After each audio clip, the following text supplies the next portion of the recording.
Kelly, how did you learn how to do that? How did you learn that self-talk other than just like getting in that place in a race and being like, "Oh my gosh, this is terrible." Oh man, I this is something that I absolutely love talking to people about, even if they're not athletes or cyclists. I talked to my co-producer about this, where I don't, man, I can't assume that I will tell somebody my experience and that they'll be, I can be like, you just need to ride through it.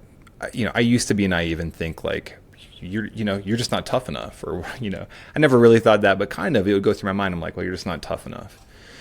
And then I realized, I think my upbringing, I think there are things in my life that weren't super easy, and not like, we're not talking like a traumatic thing or anything, but it was just, having my parents get divorced at an early age, or, and then having to go back and forth, or both parents, like my stepdad, who I reference as my dad all the time, and my mom worked opposite schedules. So I'd be waiting outside after school and it's freezing cold, you know, and and that's an important moment. You're 15 years For old or sure. 14 or 13, and you're like, everybody else got picked up, and what are you going to do? You can't complain. Who are you going to complain to? And I respect my Yeah. parents so much, and I knew that they were never going to do anything on purpose, but it was just they're surviving, and there was a lot of those moments in my life, and I feel like when I got into the being an, the cycling side of being an athlete, I felt like it was a privilege to be able to do what I was doing at that moment, and it was very hard.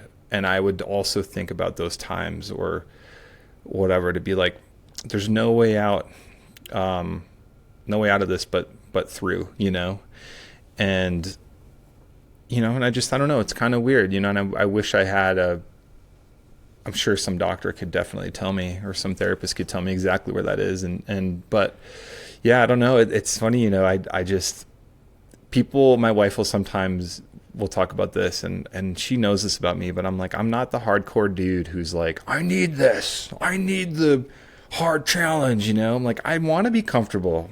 I want to drink my tea and just sit here in a warm studio with a Christmas tree. Yeah. But but there's something I love about it. Makes me feel alive, and it brings so much joy to my life because I like problem solving. A lot of that is problem solving, and Yep. it's just, maybe I'm wired that way to be like, we can get out of this, and there's no one to complain to. How did that race become such a big part of you? Because it isn't like it's very nearby where you grew up, but you didn't know about it growing up. I love the Badlands. So I had this like romanticized idea of what the Maah Daah Hey would be, and then you go out there and you're like, I can't even find the trail. So it kind of sucks, you know? Right. And then, but once, Nick Ybarra, that's a whole other discussion. But once Nick Ybarra got his hands on that, and his passion for that took over, the trail, it became a real something for me, that it's like, okay, well, now I'm doing a lot of 100-mile races, and I feel like I want to honor North Dakota, honor where I came from.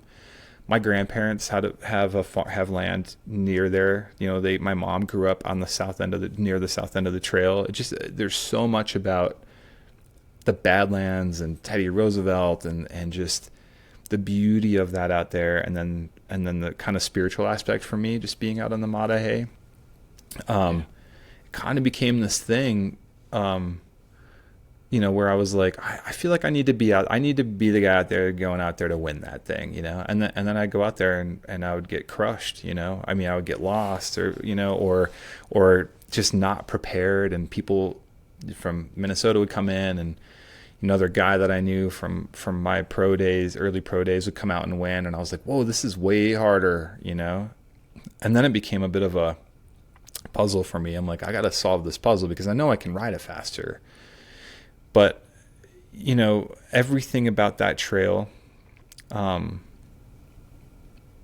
everything about that trail to me is why I mountain bike. There's no bro mentality. It's a very simple relationship for me, because it's Yeah. just brings me back to being in nature. Um, Yeah. it's just one of these things where I was like, I love this, and it's absolutely so hard. To go and win it is not a given, not a given at all. I mean, I've had years where I'm under a tree falling asleep with heat stroke, I mean, pretty serious stuff. And then years where, we're getting some real fast times out there. But to me, it just reminds me of home. And it's funny, every time I go out there, whether win or lose, I'm like, I want to do my best to honor my family and honor the people that put this on, and just kind of honor like where I'm from. Not to sound existential about it, but that's kind of why it's become a really special thing for me, and then I just want more people to show up and do it. And that's happening more and more. Yeah, for sure. And to be clear to everybody, like, you can easily find the trail now. Oh, yeah.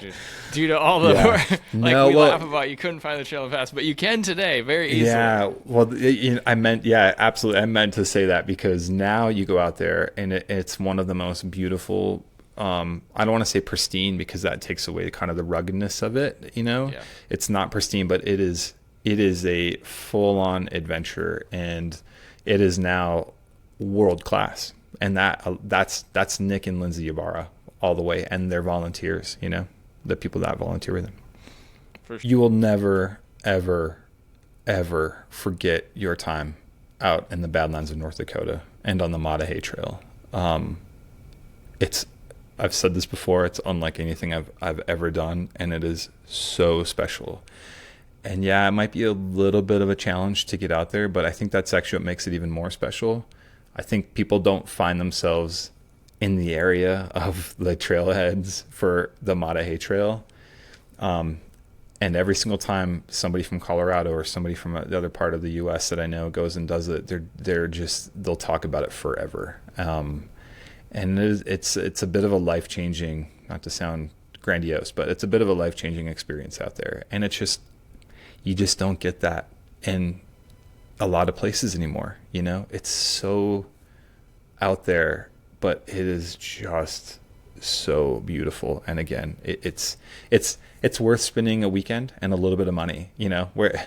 We're not here for very long, and there's these places on earth that you should just go and do, especially when they're in your own country. But man, you'll never ever ever forget it. You can't replicate it anywhere else. You got to go. If you want to watch the full interview, you can click on that right here, or you can watch whatever YouTube thinks you'll like best from my channel right here.